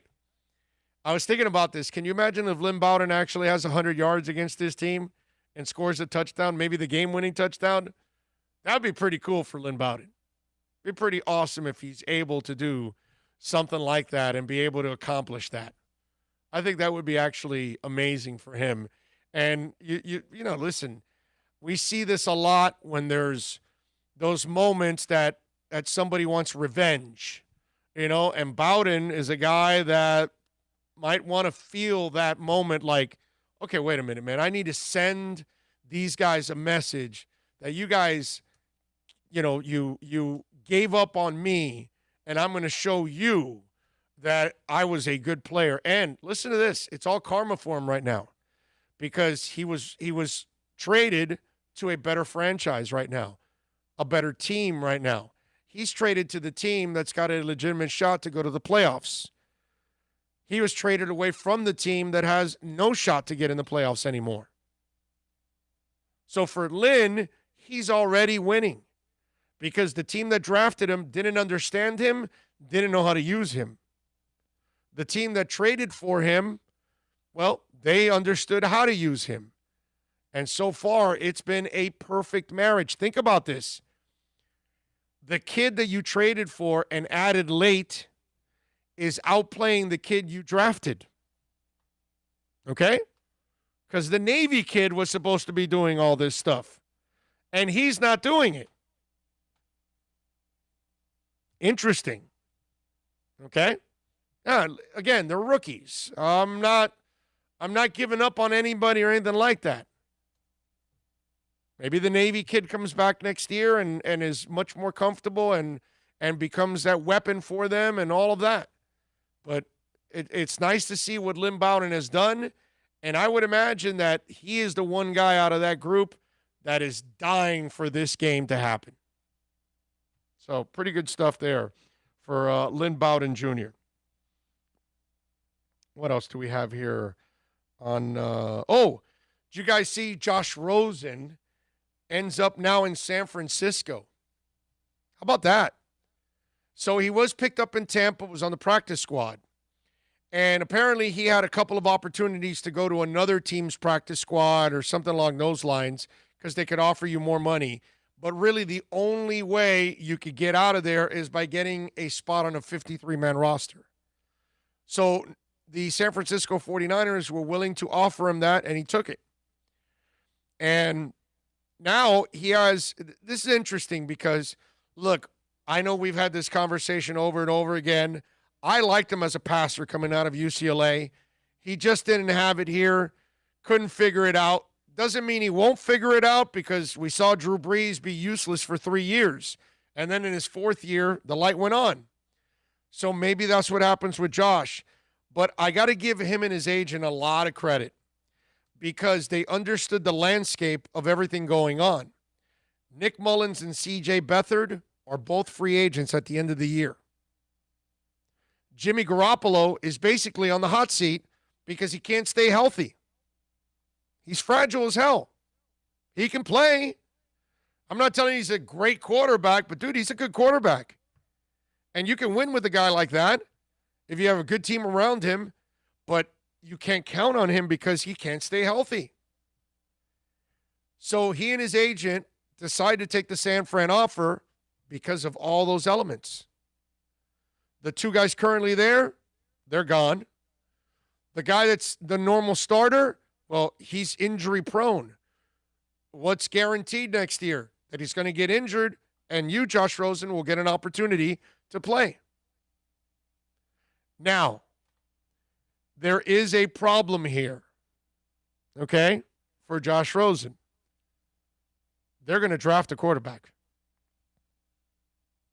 It might be the BYU kid from last night. It might be the Alabama kid. Okay? I think they've won too many to be involved. If I'm correct, I don't think they're going to get any of the first three guys. Trey Lance, Justin Fields, and Trevor Lawrence. I don't think that they'll be able to get those guys if I'm correct. I can look it up now while I'm talking to you guys, and I'll tell you what the draft order is, but I'm pretty sure right now they are not in position to get any of those guys. Yeah, they're in the 12th spot. Maybe Trey Lance falls that far. That would be the one guy. Justin Fields and Trevor Lawrence are not falling that far. Trey Lance, slim shot, but you might be able to get Trey Lance there. Or you start looking at it and you go, well, wait a minute. Maybe I can get the Alabama QB. Maybe that, a Mac Jones, a Zach Wilson. Maybe those are the guys. Kyle Trask. It's another guy. You know what I mean? They're all in that mix. They're in that level after Trevor Lawrence and Justin Fields. I think Zach Wilson, Mac Jones, Trey Lance, Kyle Trask, they're all there. And it all depends on what you like most out of those kind of guys. But San Fran's going to draft a guy. Okay? And Josh Rosen will have to battle that guy to be the number 2. So he and his agent designed, or not designed, but they did a great job of positioning themselves at a place that at least will give them an opportunity. And they're right. But just be prepared to compete because there's going to be another young guy. I can guarantee you that. San Fran at number 12, they're going to look for another quarterback. It behooves them to do that because Jimmy Garoppolo cannot be reliable. So it's a shame. All right, 786-322-1105. Rosendo says, thanks, Drew. I've listened to Onside Radio. Just wondering, it's a 24-hour station, or what programming do they have after 8? We replay the programming. Okay? We don't go to syndication or any of that. We replay the programming. And eventually we will go to midnight every night. And for those 6 hours, will be best ofs. This way, when you tune into the station, you're always going to hear local talk. That's kind of the idea. In a perfect world, hell, I'd like to go 24 hours a day. It's impossible because, on Saturdays and Sundays. But on Saturdays, I'm hoping also to eventually be 6 a.m. till about 2 p.m., 3 p.m., no more than that. I don't think you really need to go any later than that because people get a life and they listen a lot less. But, that's kind of the vision of it because we want to keep the local aspect to all of it. I see what goes on, and, syndication, nobody listens to syndication. The hell do you guys want to hear about the Yankees? It's very nice that you want to hear about the Bengals, or you want to hear about the Texans. Who cares? Or the Jets. It's very nice that you think our listeners have a life. That's very nice of you. They do have a life. I realize that. I'm just, the way you to a certain said extent. it was like, some of you probably have a life. Yeah. Some of them. Not all. Some. Matt J. Walker says Kyle Trask is an underrated name in the class, too. I'm with you. I like that kid. I like what I've seen from Kyle Trask. Forget about the fan crap. Please stop that, okay? I don't care that he's a Gator, man. I'm just talking about the damn quarterback position. That kid can play, okay? You got to give people love when they deserve it. That Alabama game, man, for him Played to his ass just off. keep scoring. And Played his just ass keep off. Answering, man. I'll tell you what, the kid in a way, I like that kid Pitt in a way, lot. Trask reminded you of Tua losing a close game. Or, no, not Tua, I'm sorry. The the kid from Clemson in Houston, Deshaun Watson. That's what it reminded me of. Deshaun had a win and he had a loss against them, remember? But in that loss, he was awesome. That's what it reminded me of. A guy that stood toe-to-toe with Bama and played with cojones, dude, you know? He's a gamer. And attacked them. He's a gamer. He's a gamer, bro. Kyle Trask is a player, bro. I like the kid Pitt, too, man. Yeah. That kid, yes, he is every bit NFL. Yes. There's this draft is actually developed into a decent quarterback draft too. There are several quarterbacks in this draft. I mean, there's like what, 6 guys? 6 potential guys? Oh yeah, definitely. Maybe more. Oh, there'll be more, of course, that will make it, but yeah. There's probably about 6 potential starters. You know what that does? Or guys that are considered that have the potential to be the physical NFL, and mental makeup to be Sunday. Starters. And you know maybe none of them make it. No, right. Hey, man, that is. You know? But the thing that's nice about that, us drafting, that pushes back guys that we want. Yes. Oh, yeah. Definitely. That's why the Houston pick is awesome.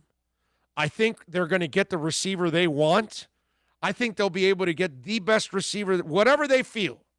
Okay? Whether it's Jamar, whether it's Devonta, whatever. You know what I mean? If you think Waddle's the guy, which I don't think so. I think he's the 3rd guy. But whatever. Whoever you think is the best, with that 5th, 6th, 7th pick in the draft, well, that's where Houston's going to end up, maybe even 4. They will get their receiver because of all those stinking quarterbacks. Oh, not only the quarterbacks, the Oregon tackle. Guaranteed he goes in front of the receiver. You bet your life Penei is going to go, what is it, Penei Sewell, I think is how it's pronounced. The Bengals have that guy eyeballed big time. How do you not get him? Yeah, man. I mean, that kid took a beating because you got to think the Jets. Eventually, that's why he Jets blew out and his Jacksonville knee. in front of him going to take a quarterback, right, on both the Jets and Jacks. Number 3 is Cincinnati. There's the tackle. Gone. Yeah, I can let me give you the as of right now, that Jacksonville quarterback, Jets quarterback, Cincinnati Penei, Carolina quarterback. What, Teddy Bridgewater? You can't win with Teddy Bridgewater. What do you think they will get? Huh? Oh, okay, but they're not going to get a receiver because they just got the young kid that they like, and he actually plays well. I forgot his name now. So, and then Atlanta's at 5. Atlanta may go quarterback too because they got an old quarterback. So Miami at 6 can get the first receiver off the board. Oh, and they picked the Alabama kid 2 years ago. Right, so they're not going to take another receiver. Miami is so set with this trade. I mean, they already got their tackle. They already replaced the guy. It's awesome. Now what you do with the next 1st and 2nd round pick from Houston, this is all gravy, dude. You realize that? This is all gravy.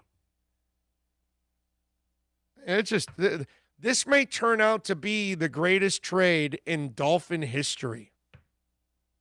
Okay? Think about that. A pothead is bringing you the greatest trade in Dolphin history. All right? That is awesome. Okay? So if any of you out there have ever hated potheads, you should love them all. Because Laramie Tunsil brought you the greatest trade ever. That is awesome. Think about all of that. Philadelphia, they're not going to go quarterback. They're right after Miami. They want offensive line, I would guess. Oh, yes, big time. Gotta get they need some help. offensive line enormously. Only problem is that after Penei, I don't think that I would actually take a tackle as the 2nd pick in the draft because I don't think you take another tackle till Cosme from Texas, and that might be more in the teens. Early teens, very early teens, but I don't think that you do that. Now Gregory Rousseau may be the guy that could be in the mix right there. Patrick Surtain could be in the mix, a corner. Marvin Wilson, the defensive tackle from FSU. There's a couple guys out there that might be interesting for them. I like it. Big O, it's been a while. What are your thoughts on Tua since becoming a starter? I apologize if this has been discussed.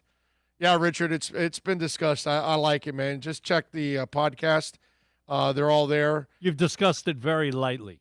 I have just a little bit. Just in passing. Just touching Just on in the passing. subject. I love Tua, dude. Just in short, I love Tua. I love everything that I've seen. I think he continues to prove that he's a stud. Watching him play with nothing right now and winning and adjusting and all of that, I got nothing but love for the kid. And thank you, EJA. DJ Moore is the guy that I was talking about with Carolina. Exactly. That is it. Might I add a suggestion? Maybe local high school sports will be a great slot for onside radio. Yeah, that might be something maybe for the weekends or something like that. That's not a weekday thing. I've learned also it's, a full-time soccer show is really tough too. And we've tried that now, and we're doing that now, and that gets very little reaction, man. It's a shame. It really is. So there, it's tough. One of the things that while I'm doing this now, and I kind of got a taste of this with Bill over the last 15 months of doing our podcast. The difference is now, when you're in regular radio, they don't give you access to the stats and all that stuff. They'll tell you something, they'll give you a number or whatever, but they don't really show you what really works and doesn't work and all that stuff. So for our podcast, one of the things that I've done all throughout, and Bill knows it, is I'm very stats oriented. I look at what moves, what doesn't move, what we talk about, what gets downloads, what doesn't, all those kind of things. And so now that we're putting a station together with Onside Radio, I also get to see what the different hosts are talking about, and I can physically see what they talk about, what moves, what people are interested in, and what they're not interested in. You know what I mean? And one of the things that I've learned, like high school sports is fantastic, but it's not a big draw. So it's a niche thing, and so you've got to find a niche home for it, but it can't be during your main hours. You know what I mean? And I've learned that also with soccer. On all soccer shows so far, it doesn't seem like our country is ready for that. And South Florida is definitely not ready for that. Okay, because we have one on every afternoon. Kaylin does an excellent job, but it's difficult for soccer and all the people that have filled in for her over the first 2 months, and we've had a lot of fill-ins, and it's really hard to drive what the rest of us are doing on all the other shows, talking football, talking Dolphins, talking Canes, talking Heat. Those are the things that we learn that end up moving a lot. So, a long drawn-out answer for you on high school sports, I would love to add that element to it, but it has to be at the right time. You know what I mean? And the good thing is it's podcasted, which is the best for all of you, because you're not forced to listen to me at a specific time. You can now take your time. You have a life. See, Bill, they do have a life. They can't listen to us at the moment. But when you get home tonight and you relax, you can kick in the podcast, and we appreciate it. So, yeah, there's your long, drawn-out answer. But these are the things that I'm learning myself as a station manager. Let's see. What else do we have here? Reach out to the Latin American community to tune into the soccer shows. My brother, it's what more do we need to reach out? I mean, it's all there on social media. You know what I mean? They either find it or they don't. I can't do anything about that. Throw in some music and video game talk and everybody will listen. Music and video game talk. I like it. I like it. Big O, have you already discussed Dwayne Haskins? I have not, but you know what? Let me tell you a little bit about Dwayne, because Dwayne was busted with some strippers. Now, this is the same thing as the James Harden situation. These are two individuals that don't give a shit about other people. That's basically what it is. You know what I mean? When I thought I almost had, corona and went and got tested, I stayed away from this sumbitch because that's what you're supposed to do. You know what I mean? That's just the way it is. I was supposed to do something for work, and I didn't. Forgot what it was because I wanted to wait till I got my results back. James Harden and Dwayne Haskins have to understand that your actions at this moment affect other people. And the domino effect could be deadly. But the problem is athletes have this invincibility, force field that they have around them. And they feel like nothing's going to affect them. So they don't care about getting corona, but they don't think about who they could pass it to. Because Harden then goes back to the locker room, gives it to a player or a trainer or somebody else, and then that trainer player gives it to their grandfather, their grandmother, and then all of a sudden they've got somebody incredibly ill and maybe close to a deathbed. And why? Because two idiots wanted to go out and hang out with strippers. You know, I have no time for that. I'm sure Ron Rivera is disgusted by what went on with Dwayne Haskins. Because you're not thinking big picture. You're just thinking just me. That's all. James Harden just cares about creating whatever controversy he has to force Houston to get rid of him. He doesn't care about how it affects everybody else. That's all it is. It's just two players that are incredibly selfish, and they are failing to understand the gravity of our situation as a world. That's all it is. And it's a shame because you could really end up actually killing somebody. And I think most of us that are sane, we don't want any part of that. My mother-in-law, when I see her tomorrow night, I will see her. I will not hug her. I will not kiss her. I will not be in the same room as her, pretty much. The only time I'm going to be in the same room with her is when we're at the table and I'll be sitting at the other end of the table. I think I told you guys the story. She tried to kiss me, because she's old Cuban. So, they've got their ways, unfortunately. They don't believe in the thing as much. But anyway, so she tried, and whoa. She started an inch close to me. She didn't get to more than 6 feet. Whoa. Stop. She's like, what? I go, no. I'm not doing that.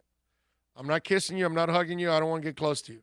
Oh, it's not so bad. You don't have it, right? Yeah, I know I don't, but just in case, I don't want to give it to you. So, no, I'm keeping my mask on and I'm keeping my distance. That's it. You think I want that? Dude, I'm married to her daughter. If I kill that woman, how do I look at my wife? How do I deal with that for the rest of my life? Are you out of your mind? No, man, I don't want that. I don't want the burden that I infected somebody and they died. And then the person I infected is the mother of the person that I love the most. No, I'm not doing that. And so that's the thing. Does Harden think about the people that he cares about? Does Dwayne Haskins think about the people he cares about? No, he's just got the little head doing the thinking for the big head. Exactly. And it's pretty pathetic that both these guys have to settle for strippers. You mean you can't have a decent woman, dude? Seriously? One decent woman hanging around you that you know is virus-free, you're virus-free because you guys are constantly hanging out with each other? Is it that difficult? Do you need to go get a bunch of strippers? Tyler found one as an IG model. There you go. So, to me, Dwayne Haskins and James Harden are nothing but selfish pricks. That's all. They're just a bunch of idiots. And, they deserve as much criticism as possible. Big O, would you be really cool if you got? It would be really cool if you got 3 yards per carry guys on. But a great show, not as good as yours, of course. Merry Christmas, Big O. Aren't those guys part of the 5 reasons? 3 yards per carry, I think. They're on with Ethan. Ethan brings on a lot of the people from 5 reasons. So listen between 10 and 11, and you'll catch some of those folks. Let's see what else. Are you surprised how much success Tannehill is having for the Titans? His numbers are even a shock to me. I am surprised he's having this kind of success, but I am also giving him a lot of credit because he's done a really good job of managing the amazing talent that they have on that team. One of the most dominant running games in the history of the game. So it really allows him to be a facilitator, which is what he is on his best day. The day the Titans fall behind by 15 points and they need a quarterback to bail them out, it won't be him. So it's going to happen. There'll be moments where they stop Henry and then their offense takes over, and then Tannehill is going to have to match him with his arm, and that's where he'll fall short. But as a front runner, if you notice, the games that they've lost, they're not front running. They're falling behind. And they're having trouble catching back because he's not that kind of quarterback, even with great weapons around him. Because he has great weapons around him. Okay? He's going opposite Aaron Rodgers this week. Yeah. But if Aaron takes the lead on him, they're done. Okay? I'm not talking about a 3 or 7 point lead because that's not really catching up. But I'm talking about, 2-score lead, double digits, 14, 15, 17 points. That happens. That's where he falls in trouble. But he has done a superb job of managing that offense, man. A lot of credit to him on that. I still don't want him anywhere near my team. Okay? I mean, I'm just not into the quarterback that you need a perfect team in order to have success with him. You know what I'm saying? Okay, yeah, we can win with Trent Dilfer, but dude, look what you need to win with Trent Dilfer. How many times are you going to build that kind of defense? You know what I'm saying? So that's my only issue. Big O, who do you like more, Chase or Devonta? I'll go Chase. I don't know if you guys know this. One is 6'1", one is 6 foot. One is 200, one is 175. Devonta's got to build up that body. It's the NFL. I love him. I love him as a player. But I'm going to take Jamar Chase by a hair because it's 25 less pounds I have to worry about. Okay? Because at 175, you get on an NFL field. Oh, my God. Oh, my God. I worry about you. Okay? So I'm going to lean slightly to Jamar Chase because he's the bigger player. He's 6 foot, 200. The other guy's 6'1", 175. We look and see how Jakeem Grant's doing. That's only 14 pounds more. Jakeem weighs 161. Tyreek Hill's a little guy, man. Tyreek's 5'10", and the other and Jakeem's 5'6". 5'6". And 161 to, 185, I think? Yep. Yeah, yep. Tyreek Hill is not he's got a small foot, but he's thick. Yep. Jay Walsh says Xavier Howard plans to hold out. Well, we talked about that. You can check it out on the podcast. It's all there. We're going to wrap it up here on the show. We thank all of you out there for tuning in and following us and supporting and rating and reviewing and liking and everything that you do.